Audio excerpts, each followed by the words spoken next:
Years of being in the sport as a professional skydiver, a life coach, speaker, author, podcast host, and is the executive director of the Women's Skydiving Networks. So Melanie was going to be sharing actionable insight from her wide-ranging career as a professional skydiver, life coach, and human.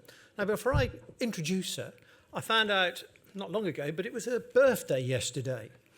So she can hear us, so on the count of three, just everybody to sing happy birthday very quickly. 1, 2, 3. Happy birthday to you. Happy birthday to you. Happy birthday, dear Melanie. Happy birthday to you. Ladies and gentlemen, Melanie Curtis. Oh my gosh. You guys, oh my God, you're going to give me waterworks at the start of my talk. Oh, I am just thrilled, honestly, guys, to be here. I think the only thing better would be being there in person. But yeah, so life lessons, right? I imagine all of us have taken insight from skydiving and applied it to our lives. I definitely have. This is something that I do a lot, is extract insight from experience. And it's the reason I have a book. You know, for 11 years, every issue of Blue Skies magazine, I reflected on my life, on skydiving, often both. And I teased out whatever useful insight I could find. Now, there's no chance, for sure, no chance that we could talk about all the life lessons that I've gotten from skydiving in the span of a 45-minute session. So instead, I want to tell you a handful of stories. I want to extract the insight from those stories, ask ourselves some meaningful questions, and then end the session fielding any questions that you have for me. So first, before we dive in, just take a second, maybe 10 seconds, 30 seconds max, and think about just what is one of the life lessons that skydiving has given you? What is one thing that skydiving has taught you that you've applied to your life? Now, as we go through the material today, ideally what we talk about, you're able to be thinking about it as it relates to you, right? So I don't need to stand up here and talk about myself all day. There's reason for telling stories that hopefully it connects with you and gives you insight and actionable ideas for yourselves going forward from this session. So cool. So the first story I want to tell is about influence and what to do with it. Now, at the start of my professional skydiving career, I worked at Skydive Elsinore.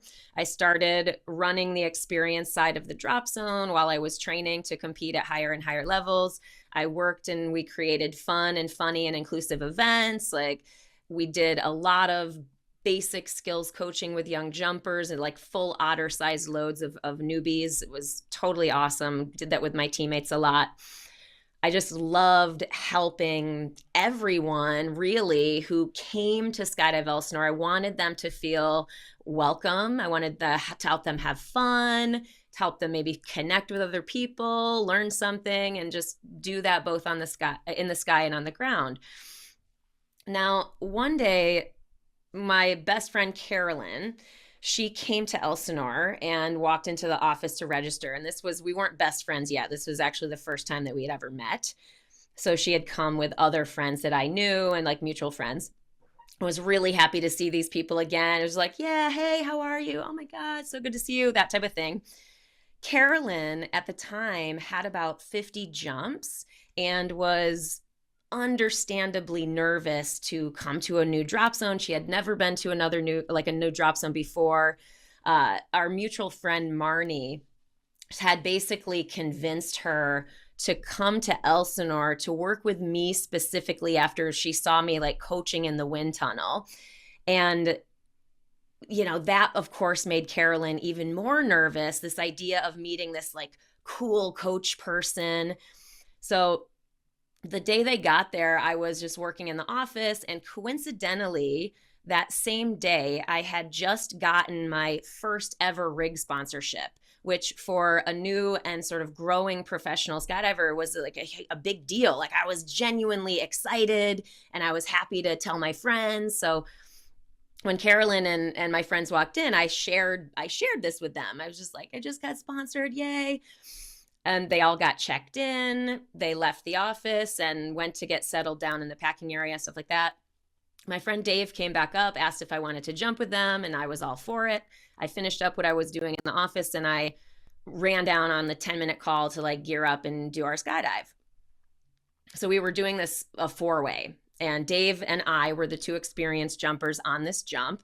April and Carolyn were the 2 inexperienced flyers. So our exit totally funneled. Nothing new there. April like flung off one way, Carolyn flung off the other way.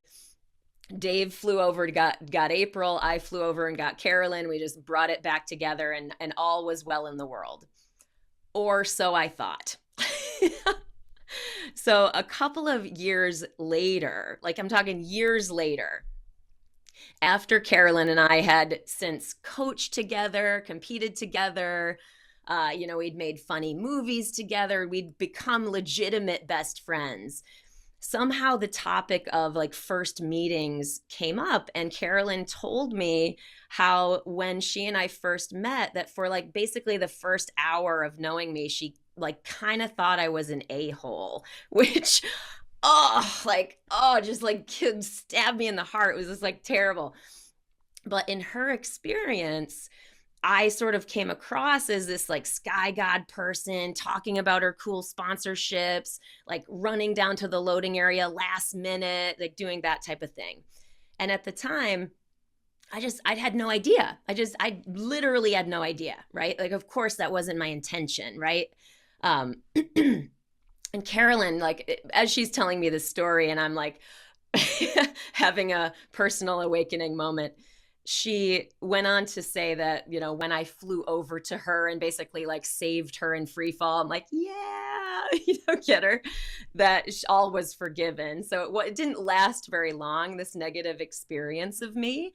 But the fact that something like that had happened at all, like sort of just like hit me square in the eyes and just sort of woke me up. Like at that point in my skydiving career, I didn't think that I was anyone that someone would be looking up to. You know what I mean? Per se. Like I didn't think that anyone would be paying attention to anything that I did.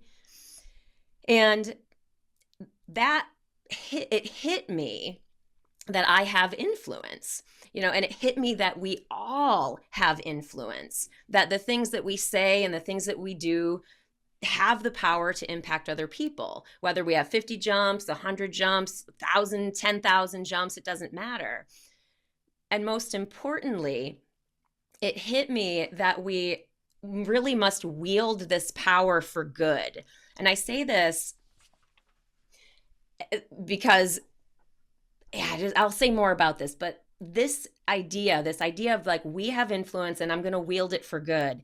This became sort of a core tenet of how I approach skydiving and our community. So like wielding this power. To me, this meant considering the experiences of others, right?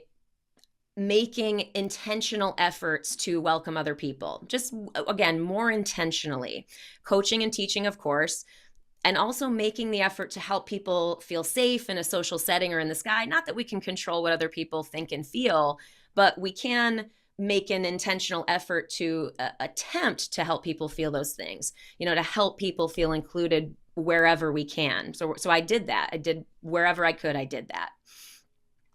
I recognized that I wanted to be a positive influence, right? I wanted to be a positive influence on others and a positive contribution to our sport as a result of what I did and how I showed up, one person at a time. And that was a sort of key bit as well. Like this idea, this effort to show up and be this sort of positive influence, make this positive effort, this inclusive effort, this builds over time into bigger impact. Right. And at least certainly from where I sit, it builds into a deeper fulfillment as well. Like that is certainly what I feel around my skydiving career to date. So I invite us all to consider this for ourselves, right? If you haven't already, to consider that you too have influence, right? That you too are impacting the people around you, whether you think you are or not, and to consider how you might lean into wielding your own power for good in the ways that you're called to do that. So, speaking of values-driven contribution, here is a video Carolyn and I made in 2009, underpinned by our shared value of hilarity.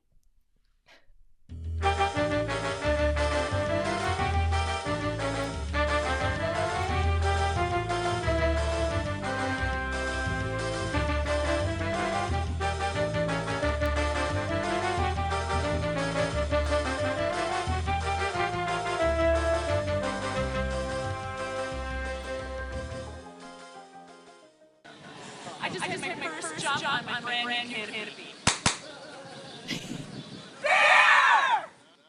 Friday's first track dive, that was so fun.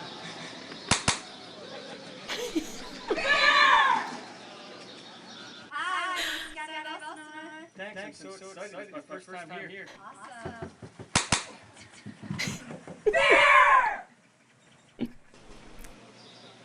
Man, that's the first break of the day.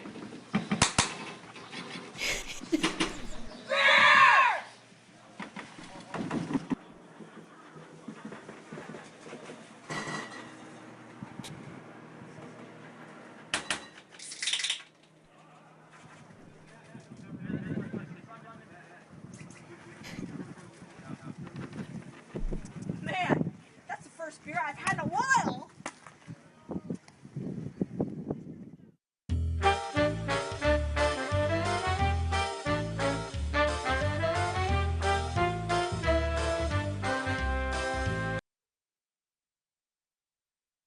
Yes, utter nonsense.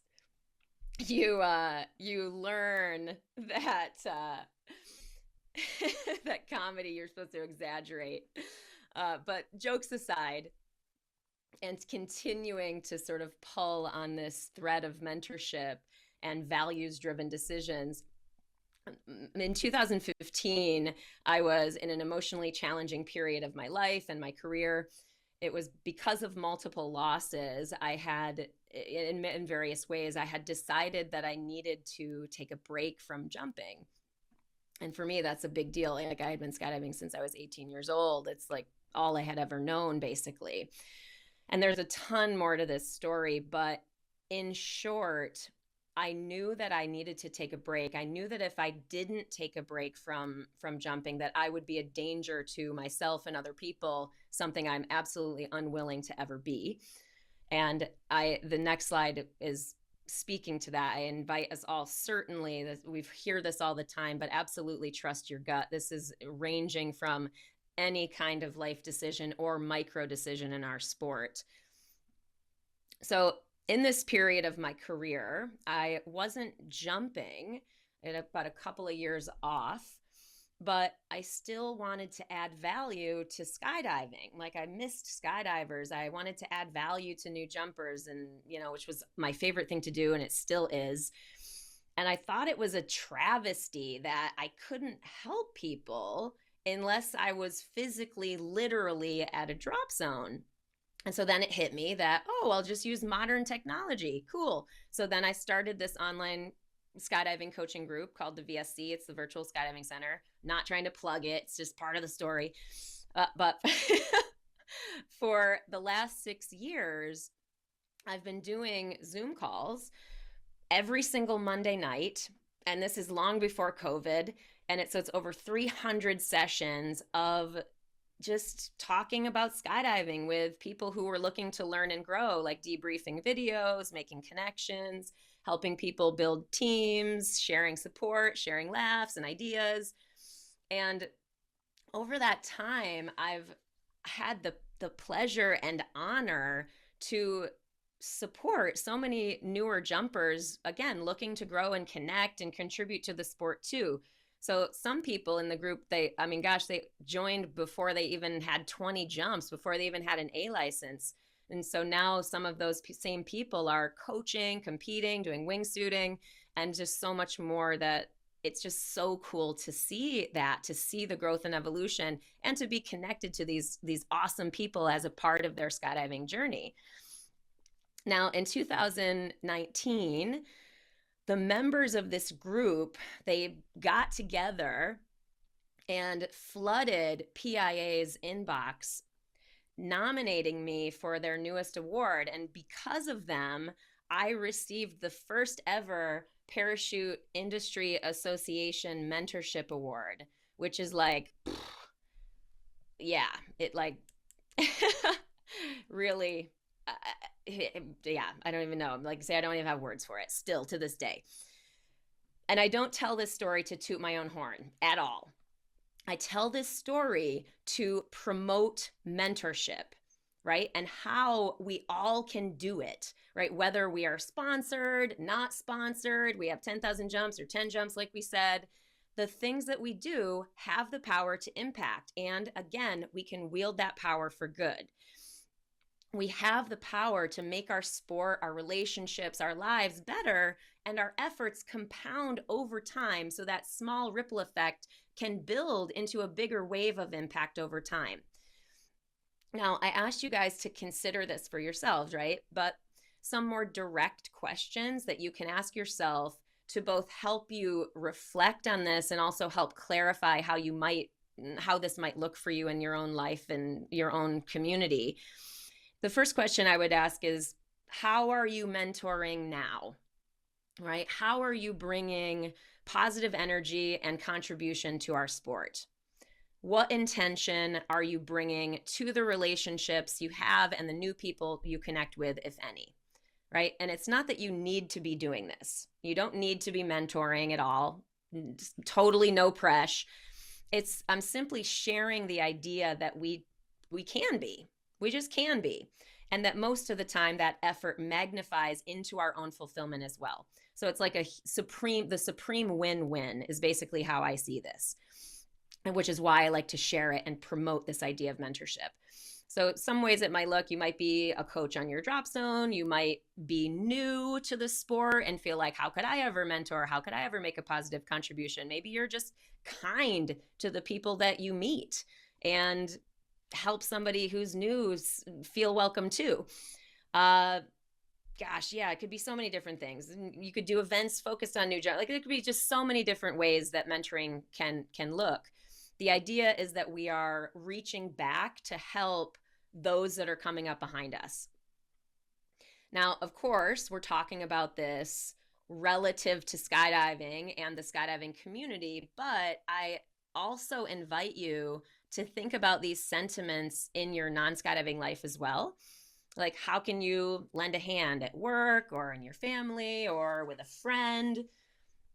And I'm not suggesting overextending or breaking any of our personal boundaries. There's a whole different conversation on this sort of line of thought around self-care and this type of thing. And so, but what I'm talking about now is this idea of contribution, right? So contributing from this perspective of bringing positive intention to our relationships and communities, knowing it pays those dividends of fulfillment, trust that we cannot access any other way. So I'll say it one more time, just in case, put a pin in it. Recognize, no matter who you are, you have influence. And then wield that power for good. As I hit my microphone. All right, cool. So this brings us to the other side of the conversation. Next questions I would ask: who are your mentors? Who are your mentors? Who do you admire in skydiving, and why? Right? What core values do those people embody? So for me, some of them would be kindness, like we mentioned, inclusion, integrity, hilarity. A cool thing about skydiving is that we get to be close to the best in the world. And so often those people actually become our real friends too, which is still still weird to me, but totally awesome. So Jonathan Tegel is one of those people for me. he grew into the coolest of like cool kids, right?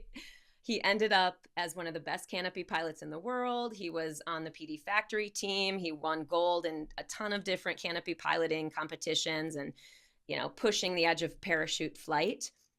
When he was home, he would coach and bring the same kind of fun and inclusive energy to Elsinore as well. When I decided to leave investment banking back in the day, hashtag back in the day, we decided to live together and be roommates. And so we ended up living together for 6 years. We did a VFS team together. We did so many different events at the Drop Zone together.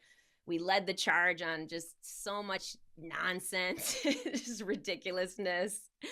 We played rock band in our living room. We sat around our kitchen table for hours and hours and hours, you know, and becoming the best of friends.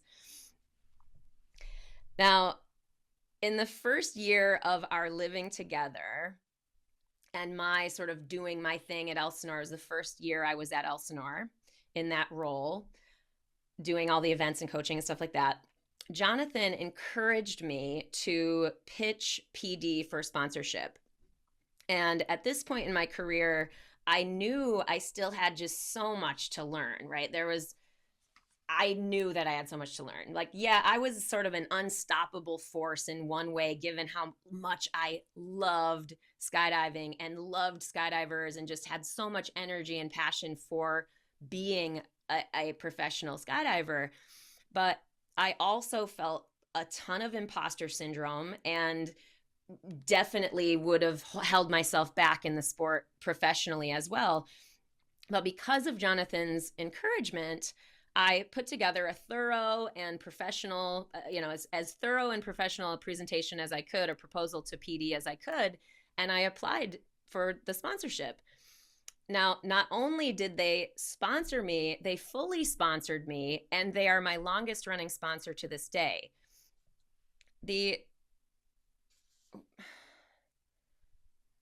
Interesting. The virtual clicker is so cool. But without Jonathan's encouragement, there's no way I would have even applied. Like, no chance I would have even done it.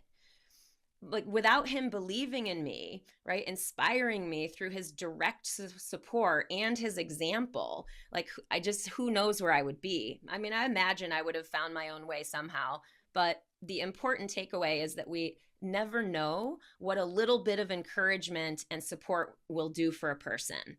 And that if you believe in someone, let them know, right? So Jay Maletsky, he and I do a podcast called Trust the Journey, another,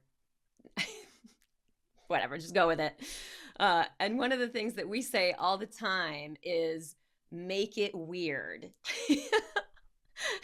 So, like, who cares if it will seem weird to express that kind of thing, to express encouragement or belief in someone or love? Like, just go for it and see what lives that you might change too. So my question to you next is, how can you make it weird? Like, who at your drop zone could use some encouragement? And here's a pro tip, hashtag life coach. Everyone needs encouragement and support. Everyone.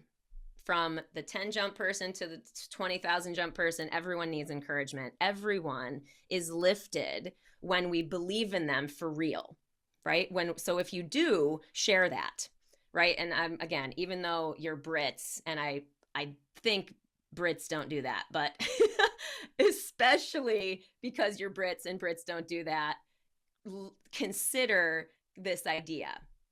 So right now, on your notepad or whatever, where you're kind of writing your insights or whatever, I want you to write down the name of at least one person that you believe in. One person, someone that you believe in, someone that's doing awesome, no matter what level they're at. If you want to go big, commit right now to yourself that you're going to share your encouragement with this person. Now, and you can, listen, I can make this easy for you. You can go up to them and just simply tell them about this exercise that we're doing right now. You can say, this weird person was leading this session, but you know, some of the stuff she was talking about got me thinking, and she said to think of a person who I thought was awesome, that I believed in, and I thought of you. You know, like, you can blame me. It's all good. And then proceed to tell them why you believe in them, right? Why and how you see the potential in them or the positive impact and progress that they're already making. Okay. So this, doing good, staying with me. I love it. I'm imagining all of your beautiful faces, even though I can't see you soon. So all of this brings us to Highlight and the Women's Skydiving Network. One of my other mentors is now my business partner and teammate, and also one of my best friends, Amy Shemalecki, and so many others that I have looked up to for years are now my teammates on our team, and we get to work together to create some of the highest profile demos to date for a mission that reaches far beyond ourselves and our sport even. Highlight and WSN share the mission to inspire women and girls to live bold, brave lives of their own design, right? And we certainly hope that by using skydiving as the vehicle to carry this message, that the women who are inspired by skydiving directly, like they see skydiving and go, whoa, I want to do that.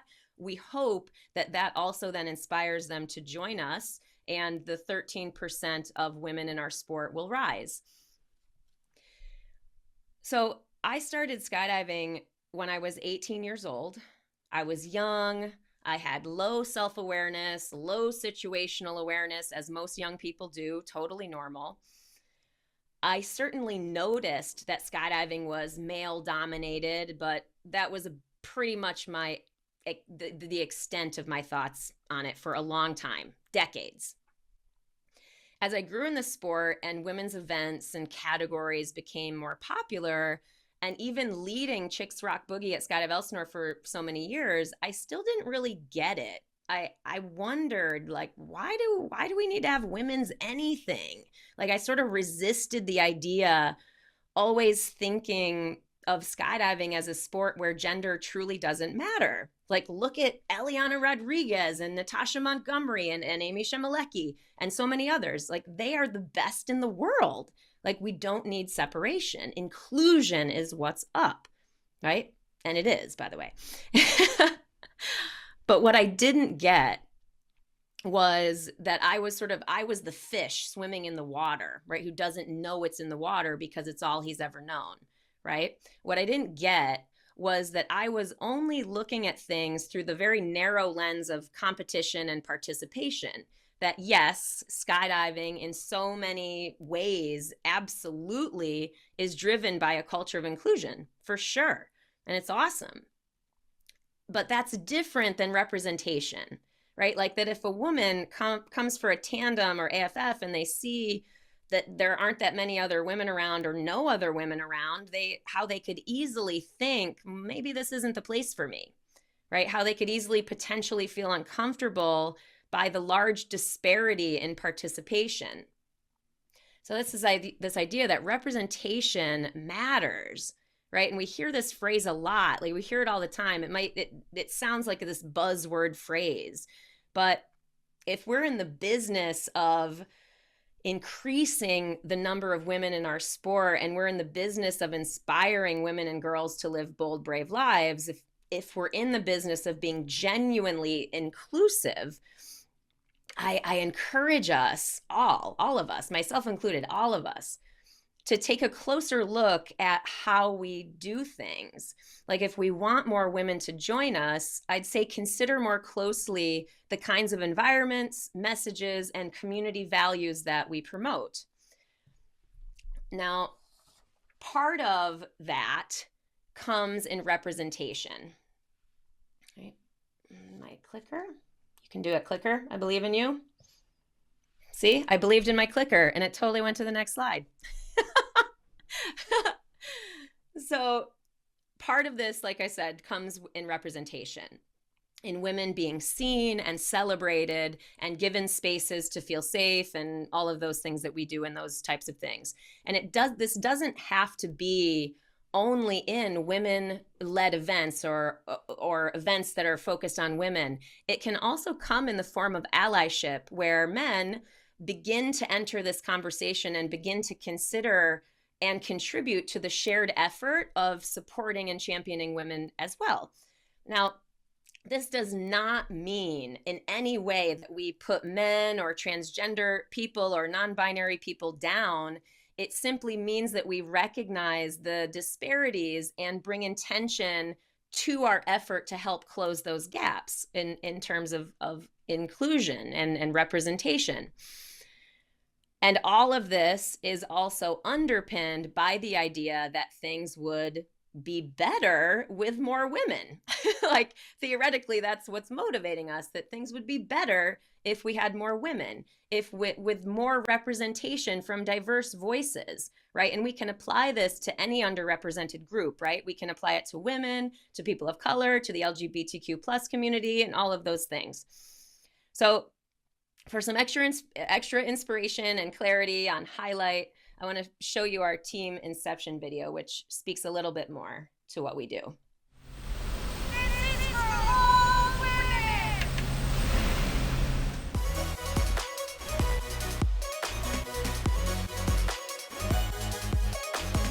The inception of the team was one of those things where it was just an idea. The Women's Skydiving Network started to reach out to just be curious about how we could potentially use skydiving to celebrate the centennial anniversary of the 19th Amendment. Now we're doing jumps across the country for all different kinds of messages that make a difference. We see it in skydiving a lot. We're a very small percentage of skydivers. We're only 13% of all skydivers in the US. It's actually the message that really brought us in. Get women to come in and hopefully live that bold, brave life of their own. It just speaks volumes for what women can do, even if it's in a majority male-dominated arena. Those 12 or 13% are pretty badass. Awesome to show everyone from little girls to 100-year-old women that we can do it too.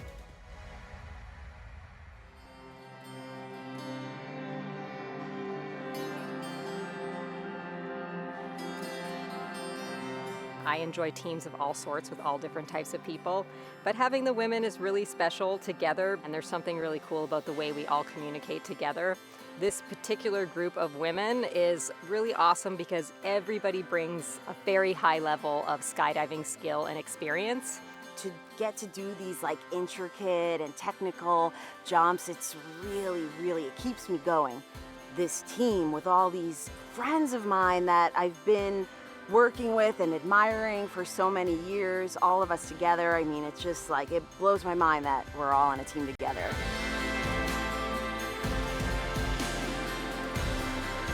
What I think is so cool about Highlight and what we're doing, we're talking about how many rights women didn't have.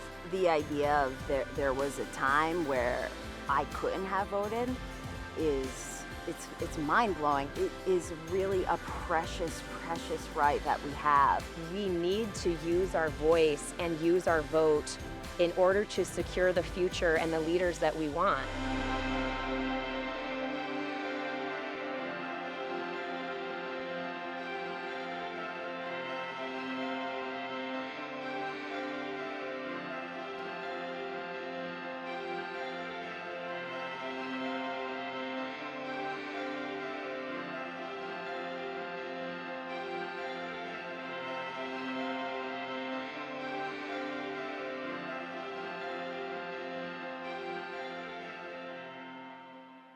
It's easy to roll with the status quo, right? Like, it's easy to stay in our proverbial comfort zones, right? To not rock the social boat.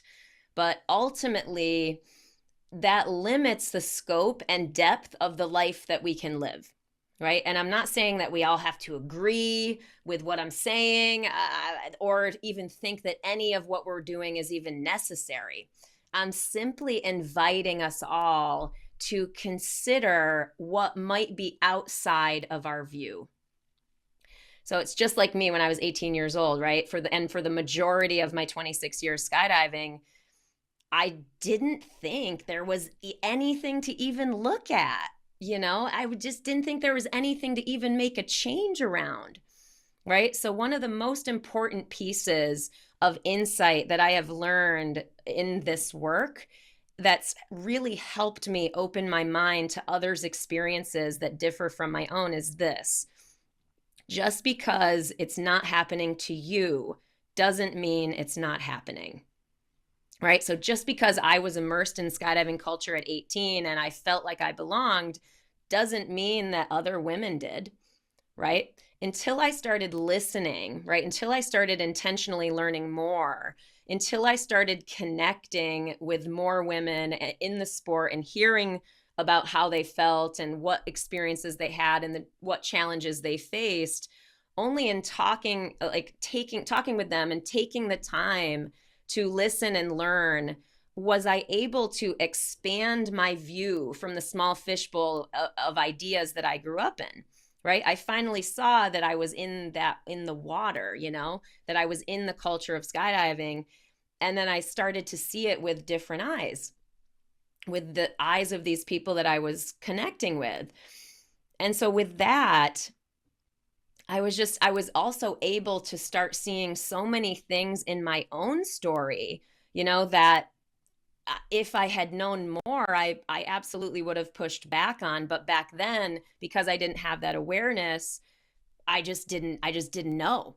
It was in my blind spot, as so many things are for so many of us as human beings, right? And this is a much larger, it can be a much larger discussion on misogyny and Me Too and so much more around this type of conversation. So, which, by the way, understandably, none of us would know much about at the start, like women or men. You know what I mean?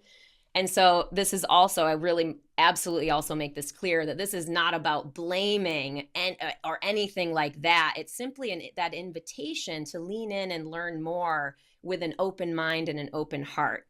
And so again, I'll say this one more time, this idea that helped me the most, just to sort of hammer it home.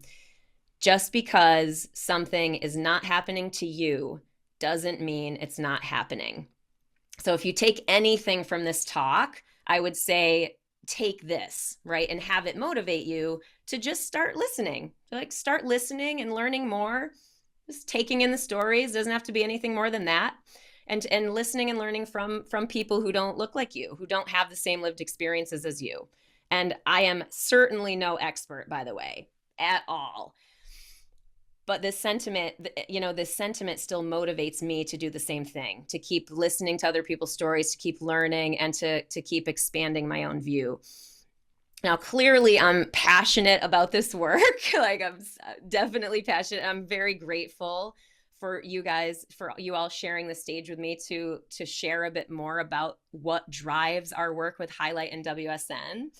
So lastly, on the topic of what drives us, and we talked about values a bit before, but one thing I want to make sure we touch on is this, that all the values that I personally, so I'm using me as an example because I'm the one here talking to you, telling stories from my experience. But all the values that I've worked to embody over time, like the commitment that I bring to the things I care about, the integrity and authenticity I aim to bring to my participation in my work in the sport and the expanded work that I do as a coach, all those things, the intensity that I bring to the things that I commit to. Oh my God, like my willingness to create opportunities that are from nothing. All of those things persisting over time to live into the values that we believe in, that align with who we are and who we want to be.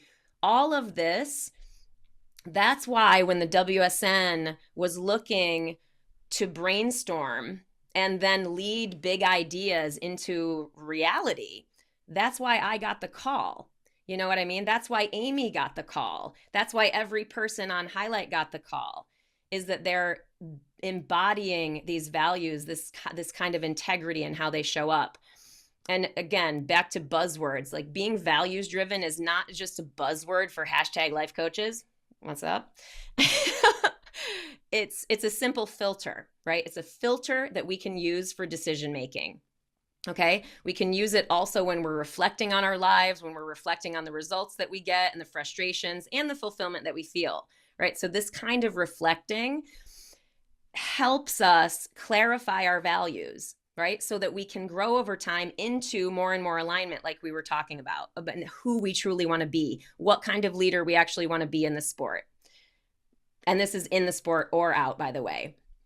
But we need to be brave enough, to look at ourselves in the mirror and acknowledge where we can improve, right? We can acknowledge where we can take responsibility for breakdowns, or on the positive side of the house, acknowledge where we feel most inspired so that we can move more toward that.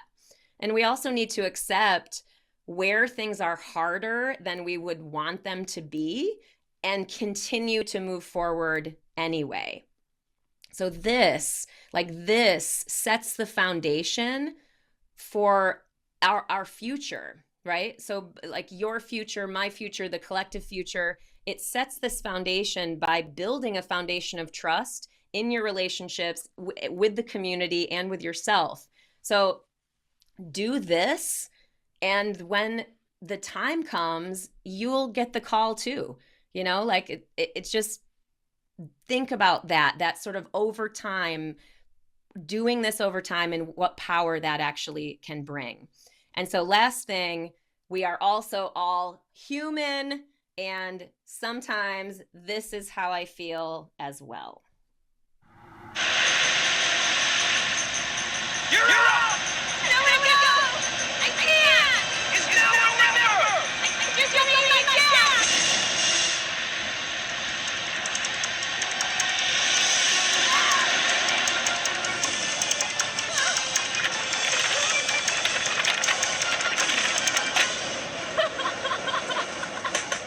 Don't go back, Jack, for more.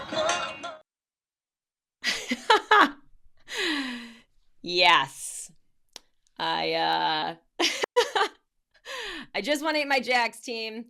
But this last picture, this is me at 4 jumps, right? I'm obviously very cool. But the final thought I'll leave you with is, who knew where I was going at this point in my life and career, right? Like, I certainly didn't. I had no idea where life was going to take me. But I feel like this picture is proof. This dorky picture is proof that we all can start anywhere and still really and truly make a difference. So that was a lot. And there's a ton more where that came from, certainly in the book, How to Fly, but that's plenty for today. So I am now all ears for your questions. Thank you guys so much.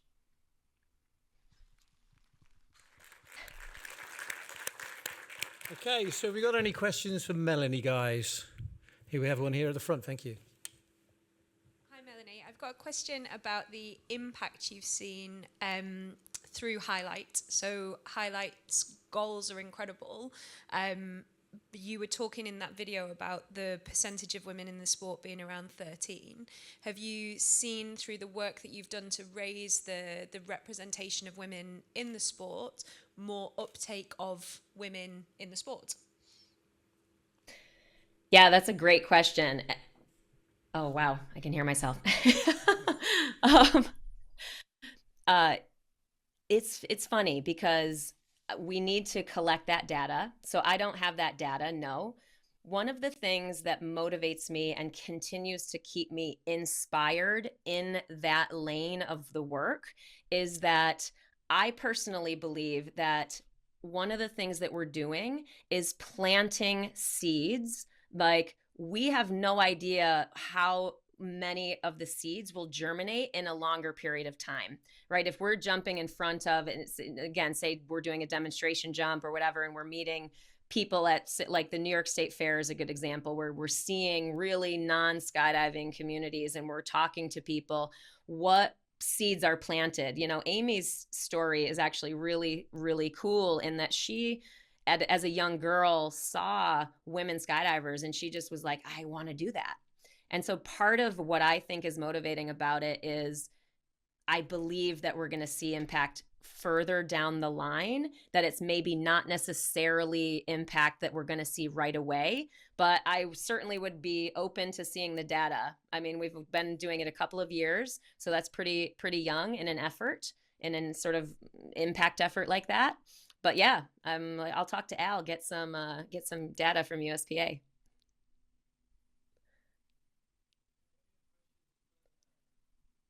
Oh, I can't hear you. Oh. Is it me turning on? Oh, no, it's there. Sorry. Sorry, it's not a question. It's just a comment. I was just going to say, I really enjoyed your talk. Thank you. And I'm ashamed to say I didn't know anything about your organisations, but I will look them up now, definitely. Thank you very much. Yeah, beautiful. Okay, guys, do we have any more? Mel, it's been an absolute pleasure to see you today. Thank you guys so much. Yeah, and we'd love to see you over here one year for our expo and AGM. That would be much appreciated. Yes. But for today, hugs. Thank you. Hugs, absolutely. Big hugs. Big round of applause to Mel. Thanks, Mel. Take care. Have a great day.